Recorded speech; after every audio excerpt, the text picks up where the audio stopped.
स्वागत है आप सभी का अपना उत्तराखंड में। मैं हूं नीलू। तो सबसे पहले बात करेंगे चार धाम यात्रा की। तो आज से कुछ देर बाद गंगोत्री और यमुनोत्री धाम के कपाट खुलेंगे।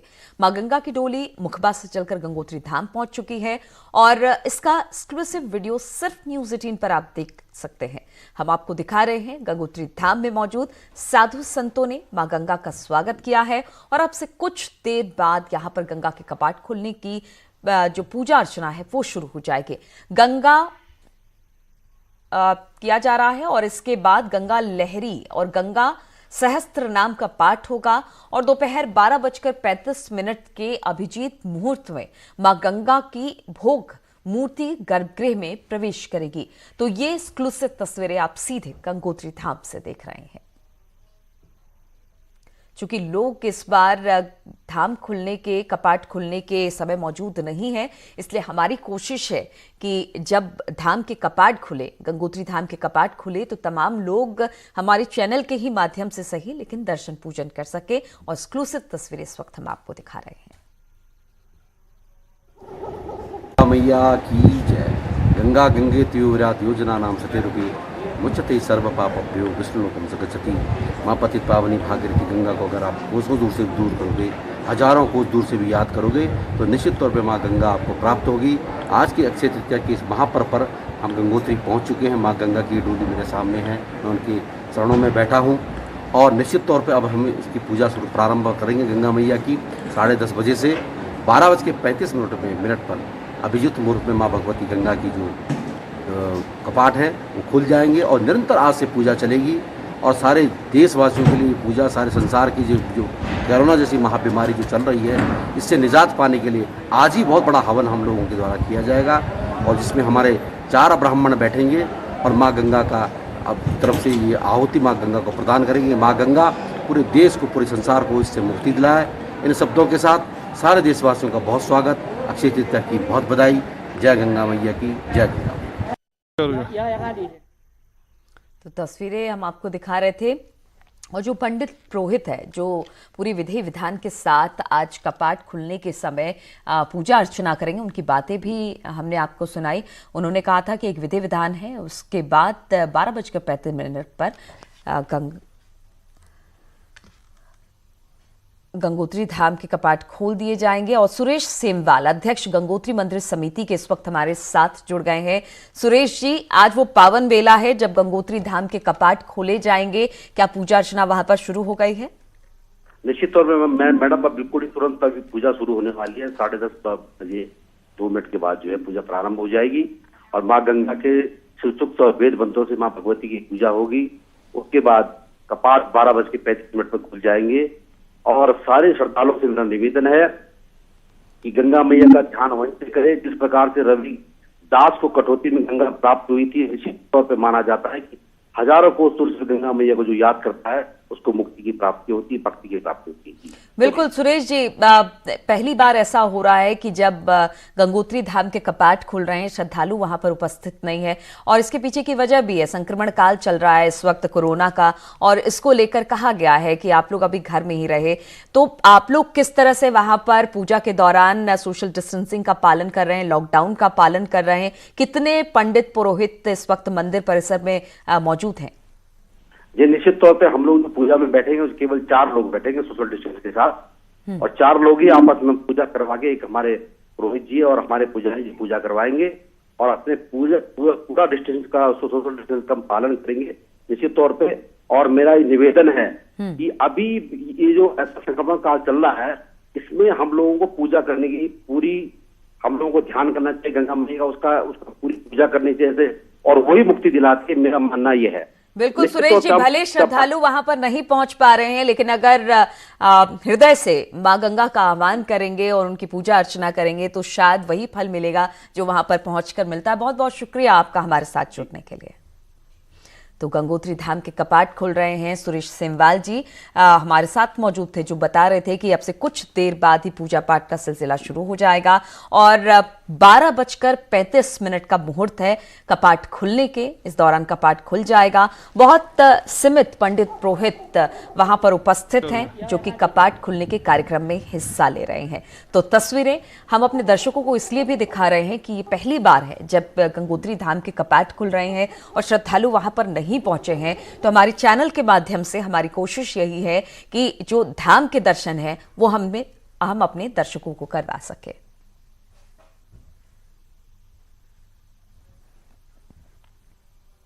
और वहीं यमुनोत्री धाम के कपाट भी आज ही खोले जाएंगे। दोपहर 12:41 पर मां यमुना के कपाट खोल दिए जाएंगे। आज सुबह ही खरसाली से शनि महाराज के साथ मां यमुना की डोली रवाना होगी और यमुनोत्री पहुंचकर कपाट खोले जाएंगे।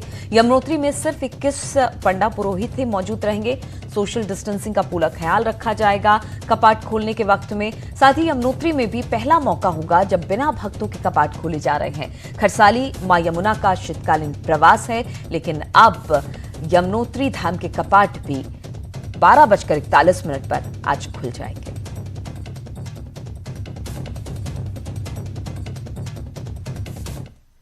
तो आज से चारधाम यात्रा की विधिवत शुरुआत हो गई है। हालांकि 3 मई तक फिलहाल भक्तों को यहां जाने की इजाजत नहीं है, लेकिन अब इस बीच ऊखीमठ के ओंकारेश्वर मंदिर से भगवान केदारनाथ की डोली निकली है।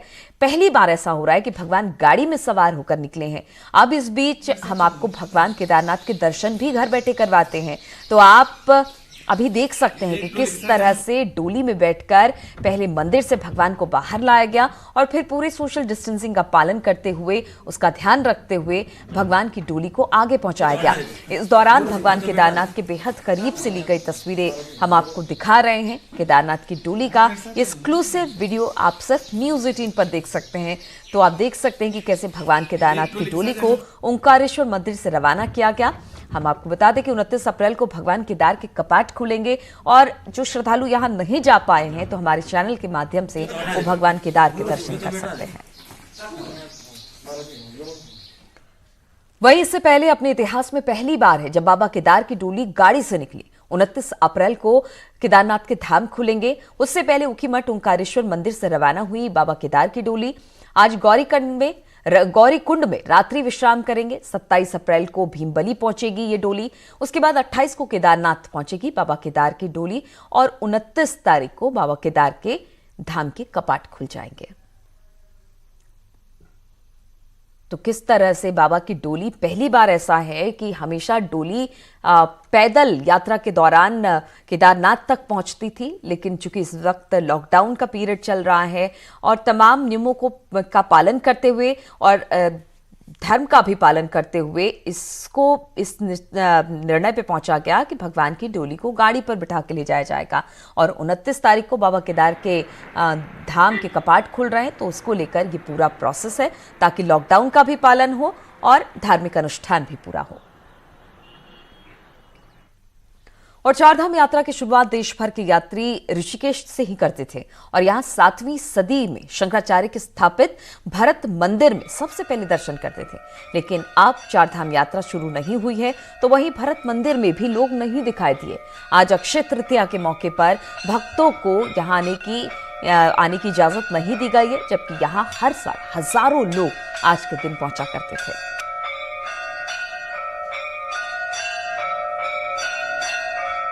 और रुद्रप्रयाग से बड़ी खबर है। यहां पर जिला प्रशासन के कोविड-19 ग्रुप में अश्लीलता दिखी है।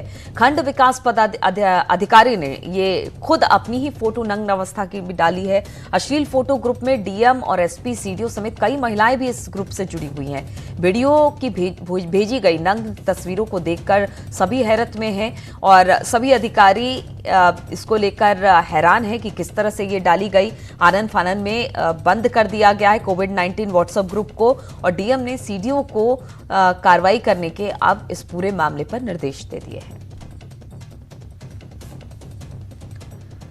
तो कोविड-19 को लेकर ये ग्रुप तैयार किया गया था और इस ग्रुप में जो खबर निकलकर सामने आई कि जिला प्रशासन के कोविड-19 ग्रुप में अश्लीलता दिखी है। खंड विकास अधिकारी ने खुद अपनी फोटो नग्नावस्था में डाली। अश्लील फोटो ग्रुप में डाले देखकर एसपी, सीडीओ समेत कई महिला अधिकारी भी इसमें मौजूद हैं और सभी सख्ते में आ गए। तुरंत आनन फानन में इस व्हाट्सएप ग्रुप को बंद किया गया। उसके बाद डीएम ने सीडीओ को जांच के आदेश और कार्रवाई के आदेश अब इस पूरे मामले पर दिए गए हैं। और कॉर्बेट पार्क की ओर से शिकारियों के मूवमेंट की खबर से कॉर्बेट में हड़कंप मच गया है। कॉर्बेट प्रशासन की माने तो उन्हें खबर मिली है कि पिंजौर और पानीपत के शिकारी अपने घरों से गायब है। ये शिकारी कॉर्बेट और उसके आसपास खासी सक्रिय रहते हैं। इस सूचना के बाद से कॉर्बेट प्रशासन और भी चौकन्ना हो गया है। कॉर्बेट को इस दौरान हाई अलर्ट में रखा गया है, जिसके बाद यहां की सुरक्षा को और बढ़ा दिया गया है। कुछ शिकारी गिरोह जो अलग अलग जगह में आसपास के क्षेत्र में रहते हैं, वो उनके अपने क्षेत्रों में अभी उपलब्ध नहीं है। उनकी लगातार जांच की जा रही है और उनके लोकेशन डिटेल्स जानने की कार्रवाई की। और काला ढूंगी की छोटी हल्द्वानी में गुलदार देखे जाने से दहशत है। गुलदार का ये video bird watcher Rajesh Pawar के घर पर लगे सीसीटीवी कैमरे में कैद हुआ।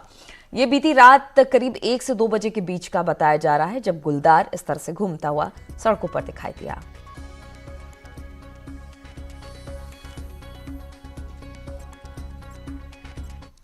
और लॉकडाउन के बीच नैनीताल जिले में नौकुचिया ताल के खड़की गांव के युवाओं की मेहनत रंग लाई है। युवाओं ने सालों से बंद पड़े रास्ते में सड़क निर्माण कर दिया। खाली समय में 15 युवा श्रमदान कर गांव के लिए रोड तैयार कर रहे हैं। सोशल डिस्टेंस के साथ हो रहे काम के बाद इन युवाओं ने गांव तक 2 पहिया वाहन पहुंचा दिया। तो आप ये लोग कार के लिए सड़क बनाने में जुटे हैं। दरअसल शिलौटी से खड़की 10 साल पहले इस सड़क के लिए 6 लाख की धनराशि स्वीकृत हुई थी, लेकिन काम अधूरा ही रह गया और पूरा मार्ग झाड़ियां इस मार्ग पर उगाई हैं। गांव को आए दिन हो रही परेशानियों के बाद अब ग्रामीणों ने श्रमदान कर सड़क तैयार करने में जुटा है। ये सड़क निर्माण से 40 से ज्यादा परिवारों को लाभ पहुंचाया जाएगा। झाड़ियाँ उग गई। आज हमारे खड़की के पूरे गांव के बासिंदे युवा सोशल डिस्टेंसिंग को मद्देनजर रखते हुए इस रास्ते में काम कर रहे हैं। बड़ा काबिले तारीफ है। और लंबे इंतजार के बाद इस साल अल्मोड़ा मेडिकल कॉलेज की शुरू होने की उम्मीद जगी है, लेकिन अब लॉकडाउन और कोरोना ने इस उम्मीद पर भी पानी फेर दिया। ऐसे में एक बार फिर सियासत भी शुरू हो गई है।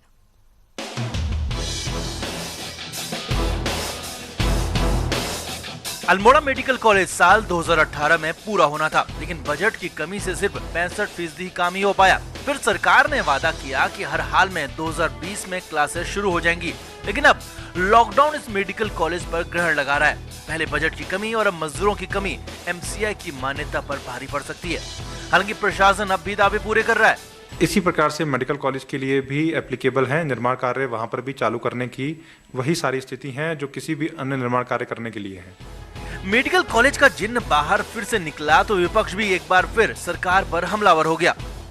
जिस तरह से धनराशि अवमुक्त करने में प्रदेश सरकार हिला हवाली कर रही है, उसके साथ साथ इस समय पूरा निर्माण कार्य ठप पड़ा हुआ है, तो मुझे नहीं लगता है कि इतने जल्दी मेडिकल कॉलेज प्रारंभ हो पाएगा, शिक्षण संस्थाएं इसकी प्रारंभ हो पाएंगी।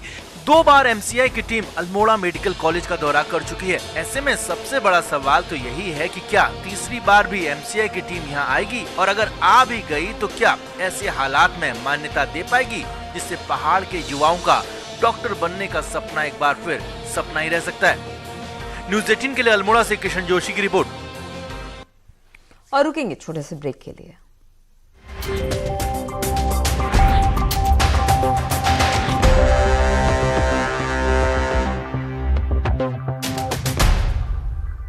न्यूज़ 18 इंडिया आपका पसंदीदा 16 channels, 15 languages, 26 states, 1200 plus reporters, 66.9 crore viewers. India's largest news network, News 18 Network.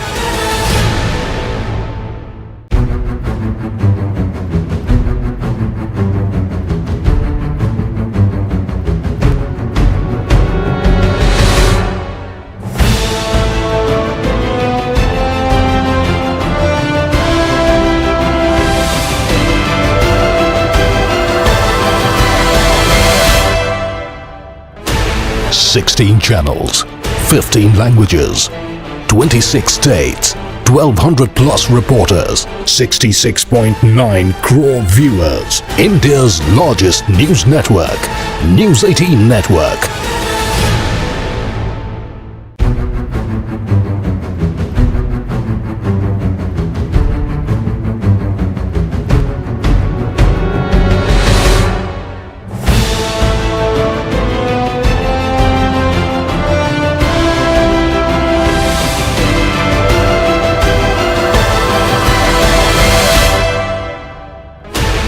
Sixteen channels, 15 languages, 26 states, 1200 plus reporters, 66.9 crore viewers. India's largest news network, News 18 Network.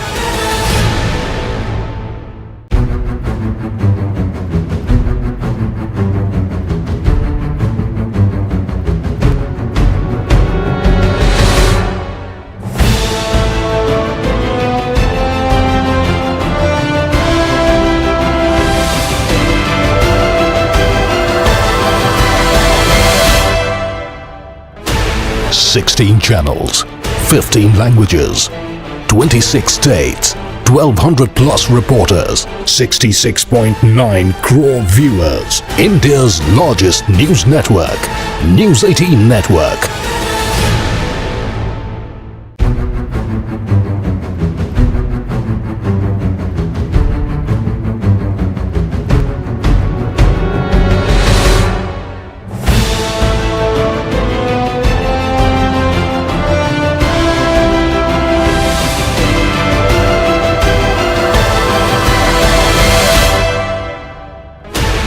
Sixteen channels, 15 languages, 26 states, 1200 plus reporters, 66.9 crore viewers. India's largest news network, News 18 Network.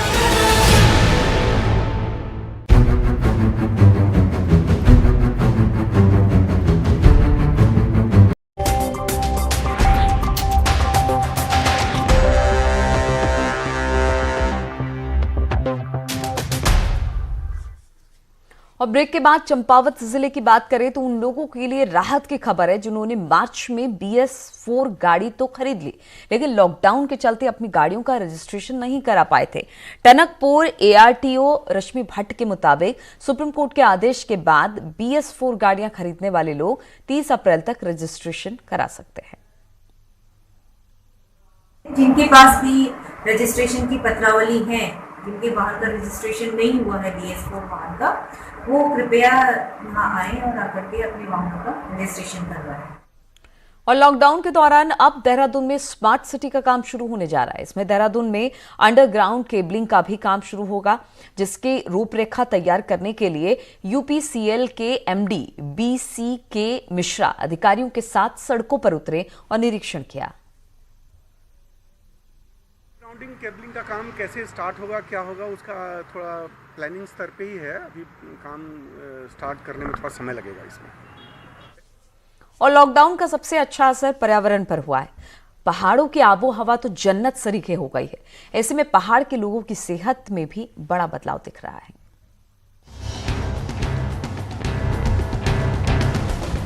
आमतौर पर नैनीताल के एकमात्र AC अस्पताल में मरीजों की भीड़ नजर आती है, मगर इस बार यहाँ सन्नाटा है। लॉकडाउन के बाद से ही मरीजों की संख्या में भारी कमी आई है। पिछले साल इन्हीं दिनों में 800 मरीजों का यहाँ इलाज हुआ था, लेकिन इस बार 100 लोग भी यहाँ नहीं पहुँचे।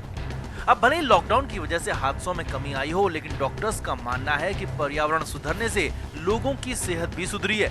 एयर पॉल्यूशन और वाटर पॉल्यूशन की वजह से ये पेशेंट आते थे, लेकिन अब जिसमें ये पॉल्यूशन बहुत कम हो गया, लोगों का आना कम हो गया, फैक्ट्रीज बंद हैं, गाड़ी का चलना बंद हो गया, तो ये सब इसकी वजह से बहुत पेशेंट बहुत मिनिमम हो गया। 22 मार्च से ही गाड़ियों का चलना बेहद कम हुआ है, तो फैक्ट्रियां पूरी तरह बंद हैं और प्रकृति को खुद की ओवरहॉलिंग का मौका मिल गया। अब मरीजों की संख्या कम हुई तो दवा कारोबार पर भी इसका बड़ा असर पड़ा है।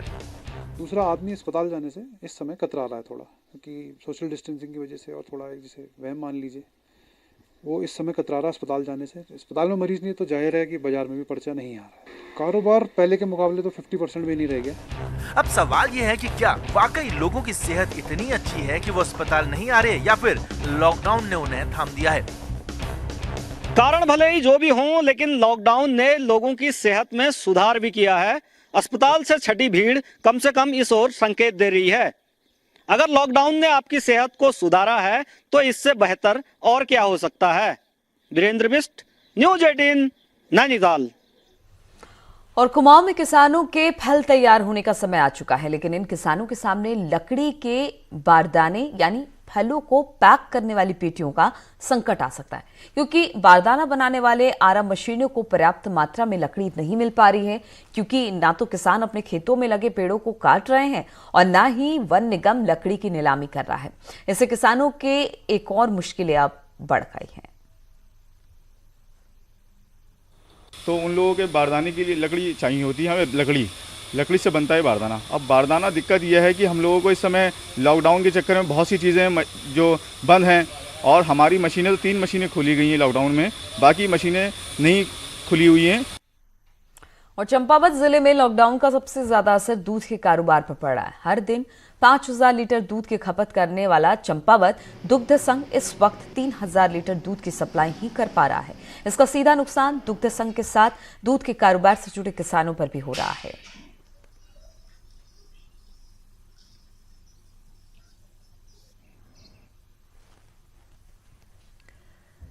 और यमुनोत्री धाम के कपाट भी आज ही खोले जाएंगे। दोपहर 12:41 पर मां यमुना के कपाट खोले जाएंगे और आज सुबह ही खरसाली से शनि महाराज के साथ मां गंगा की डोली रवाना हुई और इसका एक्सक्लूसिव वीडियो अब हम आपको दिखा रहे हैं। यमुनोत्री में सिर्फ 21 पंडा पुरोहित ही मौजूद रहेंगे और सोशल डिस्टेंसिंग का पूरा ध्यान रखा जाएगा।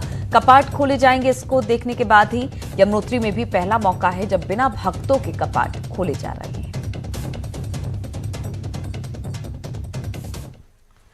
और अब इस बीच मौसम की बात भी कर लेते हैं। तो आज सुबह से ही राजधानी देहरादून समेत कई इलाकों में मूसलाधार बारिश हो रही है।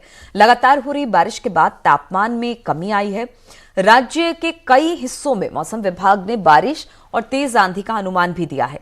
मौसम विभाग के मुताबिक अगले 3 दिन तक मौसम बदला ही रहेगा। मौसम विभाग ने आज और कल आंधी का अनुमान जताया है। कोरोना के इस काल में लंबे समय के बाद आज प्रदेश के 9 जिलों में लोगों को छूट मिली थी, दुकानों को छूट मिली थी कि सुबह 7 से शाम 6 बजे तक दुकानें खुल सकेंगी। लेकिन इससे पहले कि लोग बाजारों का रुख करें, उनकी खुशी में कुछ इजाफा हो पाता, मौसम ने इसमें खलल डाल दिया है। आप देख सकते हैं कि दून में मूसलाधार बारिश सुबह से शुरू हो गई और कमोबेश प्रदेश के कई स्थानों पर अधिकांश जिलों में यही हालत मौसम के हैं। मौसम विभाग ने भी फोरकास्ट जारी किया है और मौसम विभाग ने कहा है कि अगले 3 दिनों तक इसी तरह का मौसम बना रहने वाला है। खासकर आज और कल प्रदेश के अधिकांश स्थानों पर इसी तरह मूसलाधार बारिश होगी, इसी तरह आंधी और तूफान चला करेगा। आज गंगोत्री और यमुनोत्री धाम के कपाट भी खुलने हैं, तो आज बाबा केदार की डोली भी गौरीकुंड के लिए रवाना हुई है। इस खराब मौसम के बीच आप सभी अलर्ट रहें, सतर्क रहें और सुरक्षित रहें। कैमरा पर्सन अनिल नेगी के साथ सुनील नौप्रभात, न्यूज़ 18 देहरादून। और ऋषिकेश और आसपास के क्षेत्रों में भी सुबह से ही मौसम ने करवट बदल ली है और तेज हवाओं के साथ बारिश की शुरुआत हो गई है। इसके चलते ग्रामीण क्षेत्रों में गेहूं की कटाई पर असर पड़ा है। काश्तकारों के सामने मौसम का बदलाव गेहूं की खड़ी फसलों के लिए नुकसानदेह साबित हो रहा है। मौसम विभाग ने कल भी बारिश का अनुमान जताया है।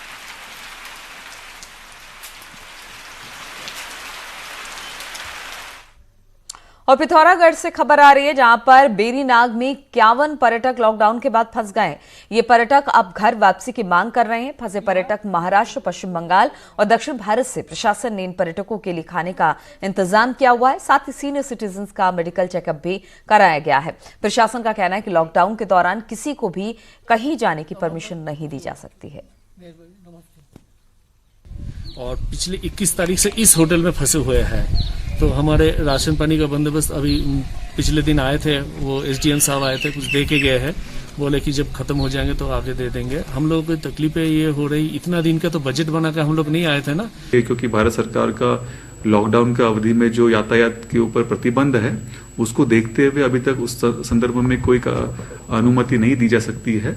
लेकिन जब तक लॉकडाउन अवधि ये सुचारू रहेगा 3 मई तक हम लोग उनको जो भी सहायता है। और कोरोना काल में लोग लगातार एक दूसरे की मदद कर रहे हैं। अल्मोड़ा के भैंसिया छाना, चखुटिया और सियालदे ब्लॉक में महिला समूह किसानों से उनके गेहूं खरीद रहे हैं और स्थानीय स्तर पर आटा बनाया जा रहा है। बाजार भाव से कम दाम पर लोगों को आटा उपलब्ध कराया जा रहा है। अब इससे महिलाओं को रोजगार तो मिला है, साथ ही साथ किसानों को भी गेहूं का अच्छा दाम मिल रहा है। तो किस तरह से महिला समूह काम कर रही है, यहाँ पर पहले गेहूं खरीद रही है, फिर आटा बना रही है और फिर लोगों, जो स्थानीय लोग हैं, उनको बांटने का काम कर रही है, जिससे कि लोगों को भी राहत हो रही है और जो किसान हैं उनको भी उपलब्धता यहाँ पर देखने को मिल रही है। रोजी रोजगार भी मिला है, साथ ही साथ किसानों को भी गेहूं का अच्छा दाम मिल रहा है।